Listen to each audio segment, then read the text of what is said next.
চেষ্টা হবে। আমি অধীর চৌধুরী ভোটে হারতে পারি, আমি অধীর চৌধুরী ভোটে জিততে পারি। আমি মনে করি মুর্শিদাবাদের মানুষ যাদের ভোট নিয়ে আমি এমপি হয়েছি, তারা আমি ভোটে হারি বা জিতি, তারা আমার ভাই, আমার বন্ধু, আমার আত্মীয়।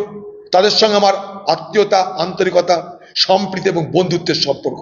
যতদিন আমি বেঁচে থাকবো, যতদিন এখানে কংগ্রেস পার্টি বেঁচে থাকবে, এই মুর্শিদাবাদ জেলার যে কোনো প্রান্তে, যে কোনো এলাকায় কোনো দাঙ্গা হতে গেলে সব থেকে আগে আমরা প্রাণ দেওয়ার জন্য এগিয়ে যাব, দাঙ্গা থামাবোই থামাবো।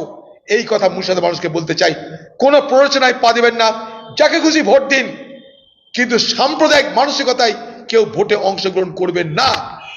মুর্শিদাবাদের ক্ষেত্রেও এই কথা সত্য। বাংলার মানুষের কাছে একটাই দাবি করতে চাইছি, যাকে খুশি ভোট দিন, কিন্তু সাম্প্রদায়িক মানসিকতায় আক্রান্ত হয়ে ভোটে অংশগ্রহণ করবেন না। তাতে সমাজের ক্ষতি, রাজ্যের ক্ষতি। শুধু লাভ কার? সরকারি দল আর বিরোধী দল। যারা বাংলাকে বিরোধী দল তাদের লাভ, যারা সরকারি দল তাদের লাভ। আমরা সকলের দল, মনে রাখবেন।